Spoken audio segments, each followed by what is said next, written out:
देवपूर पोलिसांच्या सतर्कतेमुळे छेडछाड करणाऱ्या तरुणापासून वाचले तरुणींचे प्राण।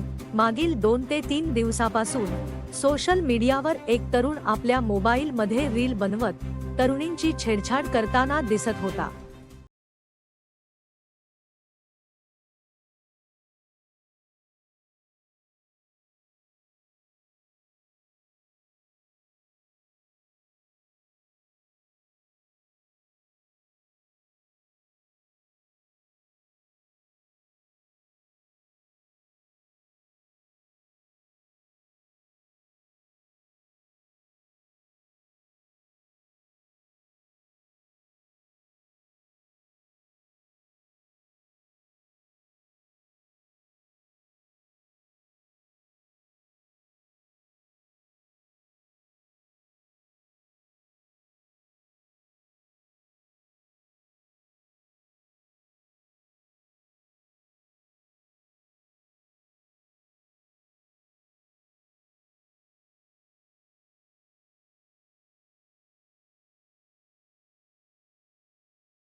कारण धुळे शहरात दर बुधवारी देवपूर बस स्थानकाच्या बाजूला असलेल्या परिसरात बुध बाजार या नावाने कपड्यांचे व विविध वस्तूंचे मार्केट उभारले जाते।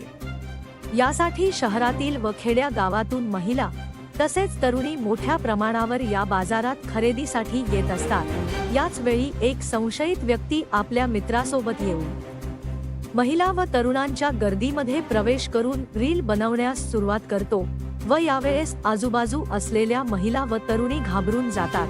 होतो तिथे एक प्रकारे छेडछाड करताना दिसतो। असा व्हिडिओ सोशल मीडियावर व्हायरल झाल्यानंतर तात्काळ देवपूर पोलीस स्टेशनचे पोलीस निरीक्षक सतीश घोटेकर या व्हिडिओची दखल घेत आपल्या पथकास अटक करण्याचे आदेश देतात व सदर आरोपी व त्याच्या मित्रास अटक करून व त्याचे दिंड मुख्य बाजारपेठ असून त्याची दिंड काढतात आणि या दोघा आरोपींना अटक करून त्यांना पोलीस कोठडीत रवानगी करण्यात आली। यावरून धुळे शहरातील महिला व तरुणीने लवकर पोलीस स्टेशनच्या पोलीस निरीक्षक सतीश घोटेकर व त्यांच्या संपूर्ण पोलीस कर्मचाऱ्यांचे आभार मानत अभिनंदन केले। धुळे क्राईम न्यूज साठी अब्दुल रहमान मलिक, धुळे। धुळे शहरामध्ये ग्रामीण भागातून ज्या मुली शिक्षणासाठी येतात तर ते त्यांचे क्लास वगैरे सुटल्यानंतर देवपूर बस स्थानकात थांबतात। तर त्यांच्या समोर एक मुलगा असा चित्रविचित्र असा प्रकारचे डान्स करून सोशल मीडियावर तो खूप व्हायरल होता। त्यामुळे महिलांच्या आणि मुलींच्या मनामध्ये भीतीचं वातावरण निर्माण झालं होतं आणि अनेक संघटनांनी माध्यमांनी त्याच्यावरती कारवाई करण्याबाबत कळवले होते। त्या अनुषंगाने आम्ही त्या व्हिडिओ बनवणाऱ्या त्या मुलाचा शोध घेतला। तर तो काल घेऊन आला। तो आणि त्याच्या एका मित्राला आम्ही गुन्ह्यात अटक करण्यात आली आहे आणि त्याच्यावर IPC कलम 509 प्रमाणे गुन्हा दाखल करण्यात आलेला आहे। दोघांना ताब्यात घेतलेलं आहे। त्याचे नाव जो व्हिडिओ बनवणारा नाचणारा मुलगा आहे त्याचं नाव राज हिम्मत पवार, वय 19, तो पण शिक्षण घेतो आहे आणि तो मूळचा राहणारा नाशिकचा आहे, पण त्याचे मामा नरकाण्या तिथं आहेत, तो मामाकडे येत असतो आणि त्याचा एक मित्र, अशा दोघांना आम्ही ताब्यात घेऊन कारवाई केली आहे।